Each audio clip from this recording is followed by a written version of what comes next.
Buenos dias! Tô de volta no Brasil e hoje o dia tá bem corrido porque além de eu ter que ir para São Paulo, ter que fazer algumas reuniões, ter que deixar carro em revisão, eu ainda tenho uma palestra hoje à noite em um importante banco aqui em São Paulo, porque isso está todo mundo querendo. Aprender sobre cripto, aprender sobre Bitcoin, implementando soluções voltadas para isso. E eu acabo indo nessas empresas, batendo papo com diretores e também com os colaboradores que precisam entender um pouco mais sobre isso. Então hoje estou indo lá e vocês vão acompanhar o dia a dia mesmo.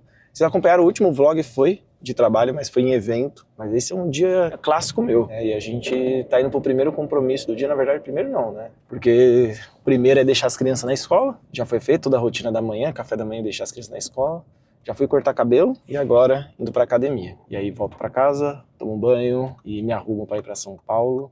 Hoje não vai dar pra treinar jiu-jitsu, ou vai, depende da hora que eu voltar de São Paulo, se eu conseguir pegar o último treino de jiu-jitsu, ainda vai ter jiu-jitsu à noite. Mas hoje é um dia pegado de reunião, tem que fazer algumas decisões de marketing também com o Caio, que vai me encontrar lá no escritório, pra gente bater um papo também sobre os produtos. Então, bora lá, bora pro treino da academia.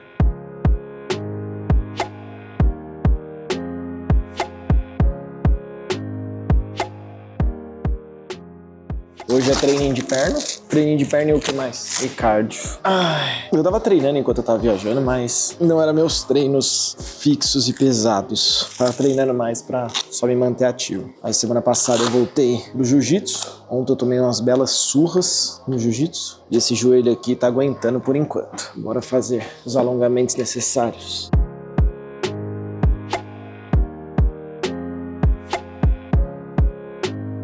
E deixa eu falar uma coisa, sabe o que eu ganhei de presente também nessa viagem? Olha isso aqui, ó.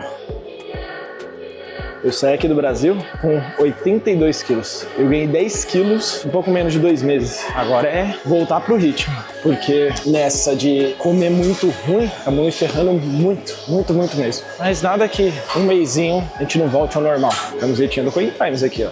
Treinar com isso é de lascar, mas é a única maneira que eu posso fazer exercício de perna. Porque desde que o meu patela ferrou, eu não posso fazer exercício sem a joelheira. E essas especificamente. Eu tô pegando sempre metade do peso que eu pegava antes. Então antes, eu tô pegando agora 120, eu tava pegando 240 antes. Mas é isso, é baixar peso, processo de melhoria do joelho e já a gente tá bom de novo.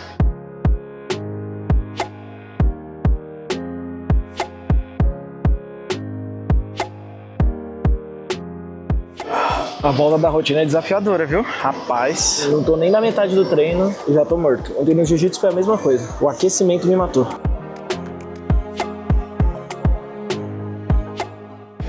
Tem que se movimentar, não adianta nada ganhar dinheiro e morrer rápido. Tem que ir cuidando um pouco da saúde, porque senão, ó, você vai de vala. Que não pulem o cardio no dia de perna.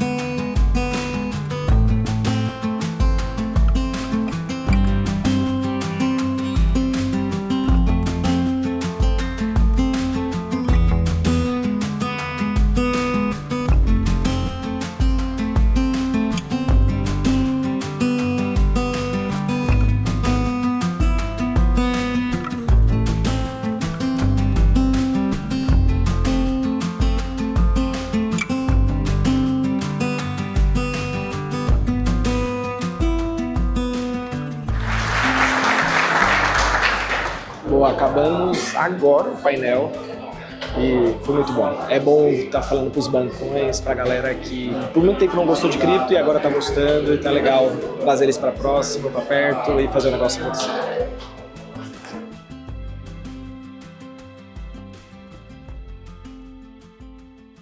Gente, já é um outro dia. Ontem o dia foi tão corrido que eu não consegui gravar tanta coisa, falar, né? Na verdade, a gente gravou bastante coisa, vocês estão vendo aí. Mas eu não consegui parar para conversar durante o dia, porque foi realmente um dia muito lotado. Foi um dia cheio de reuniões, apresentações. E aí depois ainda, no final da noite, de terminar de revisar as coisas com o Caio, sentamos no restaurante para finalizar umas coisas. O dia finalizou, era 11 horas da noite. E aí já não tinha mais bateria social para gravar. Mas eu tô chegando agora no jiu-jitsu. Vou sentar aqui rapidinho e a gente bate um papo do que aconteceu sobre ontem. Bora lá.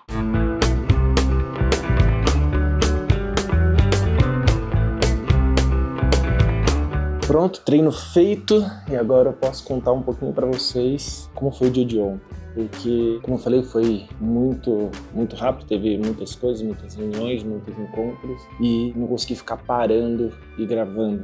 Mas ontem foi um dia bem importante, não só para mim, mas para todo o mercado, porque o que a gente está vendo vai acontecer cada vez mais. O que eu tô vendo vai consequentemente acontecer cada vez mais. Então, como vocês viram, fui bater um papo num banco, porque que eles precisavam entender um pouco mais sobre cripto. Eu já faço esses papos há algum tempo, conversando com assessores de investimento, conversando com clientes de alta renda que precisam de algum nível de assessoria. A gente tem um produto só disso, que é o CoinWealth, que a gente atende somente com mentoria ou consultoria, que tem realmente um alto valor. E, cara, as coisas estão mudando, Então, o que a gente viu lá fora, acontecendo lá fora no passado, está começando a chegar aqui no Brasil, finalmente. Então, as pessoas estão começando a entender o que é o mercado e estão querendo também dar os próximos passos. Então, ontem eu fui, por exemplo, para explicar o que é o Bitcoin e fazer uma pequena introdução à DeFi, a finanças descentralizadas, e todas as possibilidades que nós temos no mercado. E o pessoal ficou muito, mas muito animado. O que eles mais queriam saber é, por exemplo, a tese por trás da BlackRock, riscos de certos ativos, entender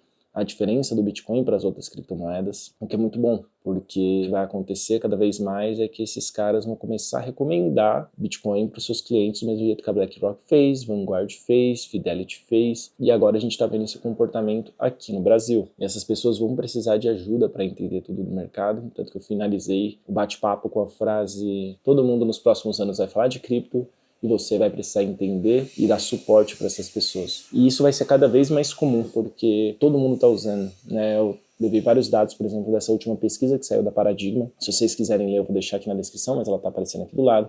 Essa pesquisa mostrou muita coisa do mercado, mostrou muito o comportamento, mostrou como o brasileiro já está avançado com isso e que já é uma realidade aqui no Brasil o uso de cripto no dia a dia. Talvez não da maneira correta, As pessoas, você vê o tanto de pessoa ainda caindo em golpe, você vê o tanto de pessoa ainda comprando meme coins, projetos, a promessa de enriquecimento rápido, mas aos poucos as pessoas estão entendendo, por exemplo, o efeito do Bitcoin, que foi o que eu expliquei ontem. Trouxe, por exemplo, casos da MicroStrategy, do movimento que foi feito, flexo desse movimento da MicroStrategy foi feito, que trouxe essa semana aqui para o Brasil, como esse tweet aqui da Melius que está aparecendo, que eles estão convocando uma assembleia só para adotar Bitcoin como principal ativo financeiro da empresa. Então, a gente começa a fazer umas contas muito rápidas e básicas que eu estava conversando ontem com o pessoal. Se sua empresa não tem uma taxa de crescimento mais alta, por exemplo, que uma inflação ou até uma Selic da vida, cara, às vezes vale a pena você pegar seu caixa e alocar em um determinado ativo. Porque se você não vai crescer mais que o mercado, não faz o menor sentido. E muitas empresas vão começar a entender que seus modelos de negócio talvez não têm um tempo de vida muito alto, e a melhor maneira dela se proteger é pegar o caixa dela e comprar em Bitcoin. E essas empresas ainda têm um ponto, que elas podem emitir dívidas, elas podem fazer diversos trâmites financeiros para conseguir comprar mais, que é o caso da MicroStrategy, que está fazendo exatamente isso. E eu venho falando, a primeira empresa que conseguir imprimir dinheiro para comprar Bitcoin e o primeiro estado que começar a imprimir dinheiro para comprar Bitcoin vai vencer essa corrida. A MicroStrategy já começou isso e já tem 2% do supply total do Bitcoin. Aqui no Brasil, como eu falei, a gente está vendo o primeiro movimento da Melius, mas a gente já tem outras empresas no Brasil que estão comprando Bitcoin. A Melius foi a que falou abertamente, fez de notícia isso, quer virar uma empresa que a gente chama de Bitcoin Standard. Mas no final, essas empresas, já tem empresas comprando, já tem pessoas físicas e pessoas jurídicas comprando em grande quantidade aqui no Brasil e se posicionando. Eu falo isso porque eu tenho acesso a essas pessoas e elas vêm se posicionando com o tempo para isso. Só veio para a notícia porque não faz sentido. A Melius está trazendo realmente um posicionamento diferente de marca e quer trazer esse posicionamento diferente de marca. Então ela precisa fazer barulho com isso, precisa falar sobre isso.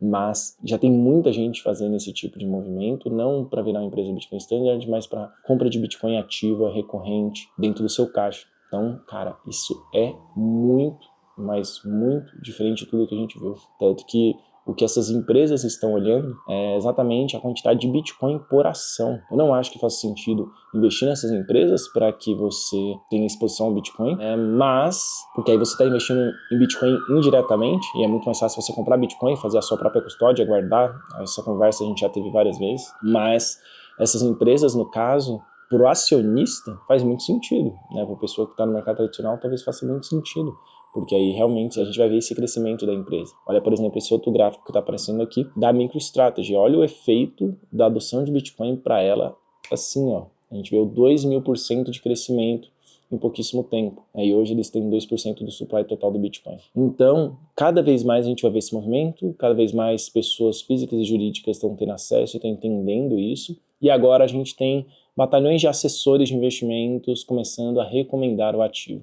Então a transformação está acontecendo, o movimento está acontecendo, é um movimento que vai demorar ainda mais um pouquinho, não é uma coisa de explosão do varejo, eu acho que o varejo vai vir com mais calma. O varejo inicial que já veio, que foi os early adopters, ele já aconteceu lá em 2017, em 2020 a gente teve um outro grande boom, que eu vejo muito mais também a entrada do pequeno institucional, das primeiras teses, os primeiros testes, e agora a gente teve 2024 com a grande entrada do institucional, e aí a gente tem um ciclo ainda para percorrer. Então o varejo ele vai entrar aos pouquinhos dentro desse ciclo, e eu acho que isso vai acabar acelerando tudo isso. Vai ser, cara, demais, demais, demais. E voltando pro papo do banco, cara, foi um papo muito legal, porque aí a gente tá falando, por exemplo, de diretores tentando entender o mercado, assessores tentando entender o mercado, e as pessoas comuns que trabalham no dia a dia tentando entender o mercado. E a gente realmente abriu uma porta, porque essas pessoas ficam assustadas, ao mesmo tempo entusiasmadas, mas elas entendem, por exemplo, quando eu mostro o DeFi, que tudo que tem dentro do banco está sendo construído de maneira descentralizada,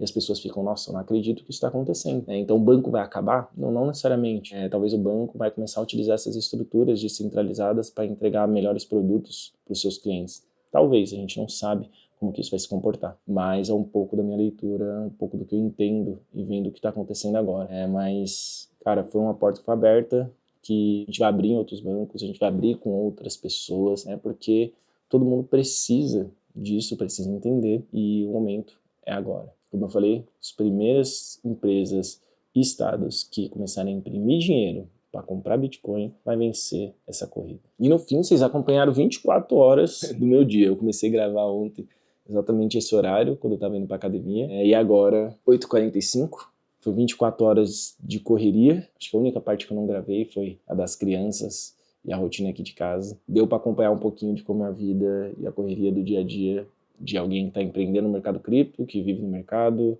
que tem empresa, que faz negócio no mercado, que desenvolve produto, desenvolve solução, além de ser criador de conteúdo aqui no YouTube e no Instagram. Então, espero que vocês tenham gostado. Não se esquece de deixar o like e deixa eu falar uma coisa, se você não é inscrito no canal, se você gostou de alguma coisa, se esse vídeo te agregou, não se esquece de se inscrever.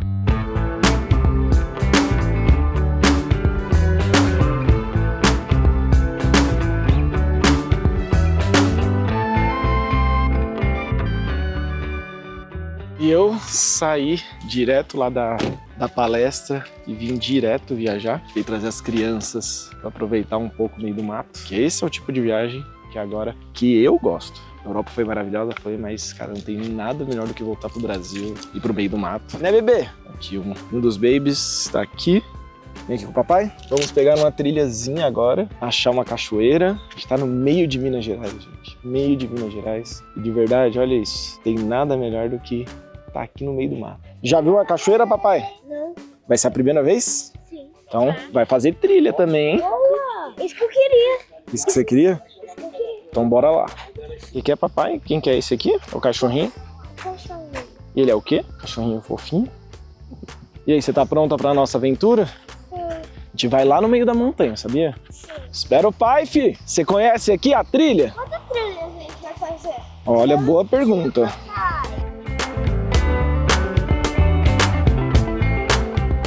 Sempre que a gente pode, a gente acaba fugindo um pouco para aproveitar as crianças, aproveitar os amigos, aproveitar a família. São, acho que, um dos principais pontos que eu faço questão de manter. E como vocês já perceberam, eu gosto de ler muito e também ler muita pesquisa, ler muita informação qualificada. Tanto que eu adoro, por exemplo, o reservatório de dopamina. O reservatório de dopamina é do Wesley Velanogari. E de verdade foi um dos melhores achados que eu tive no ano de 2022. Se eu não me engano, 22 ou 23, porque ele traz vários dados, informações, pesquisas sobre neurociência, comportamento humano, e eu gosto bastante. Foi muito bom porque é isso, ele traz vários estudos, vários dados sobre tudo. Quem gosta desse tipo de conteúdo, super recomendo assinar.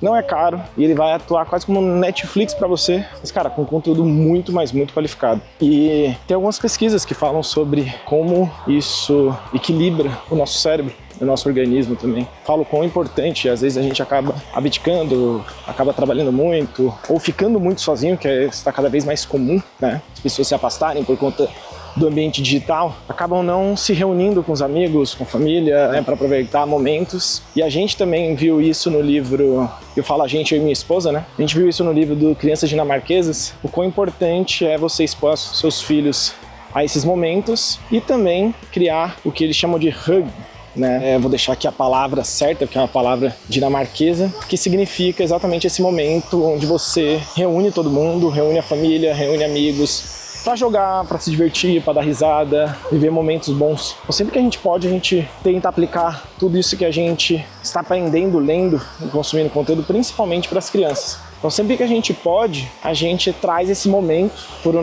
a nossa rotina. Então, a gente está sempre fazendo questão de ver os amigos, levar as crianças para isso. Nossa, olha a cachoeira que linda! Rapaz, que tem água, hein? Olha lá, Maia, a cachoeira. Então, logo de cara, eu deixei 2 recomendações para vocês, nada disso é publicidade, é só realmente coisas que eu faço. Então, assinem o Reservatório de Dopamina e leiam Crianças Dinamarquesas, mesmo que vocês não tenham filhos. Vocês deveriam ler esse livro, Crianças Dinamarquesas. Primeira vez que eu li ele foi quando o Gael nasceu, e eu li muito porque eu não sabia nada como criar um filho. E a segunda vez eu reli ele quando a Maia estava nascendo. Só que eu reli ele num momento muito diferente, que foi de já ter entendido o papel de pai. Então eu estava lendo o livro quase como um revisitar as informações, e acabei lendo esse livro muito mais para mim, entendendo como que eu fui criado e quais eram os impactos da minha criação. E, cara, de verdade, é demais, demais. Super recomendo.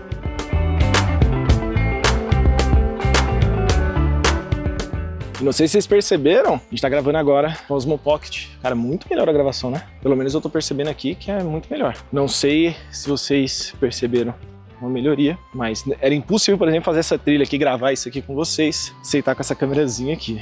Cara, ela é muito legal. E bora lá pra trilha.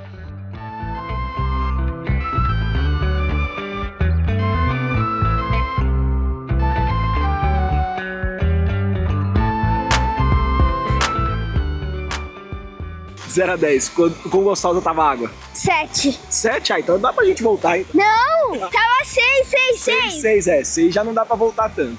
É, não dá pra voltar. E qual vai ser o nome desse vídeo? De volta ao Brasil. De volta ao Brasil. A gente vai ficando por aqui, porque agora eu vou aproveitar o máximo com eles. Como que fala no YouTube? Deixa o like. E se inscreva no canal. Você ainda não é inscrito. Compartilhe os vídeos com qualquer pessoa que você conheça. É isso aí. Valeu, gente. Até o próximo vlog.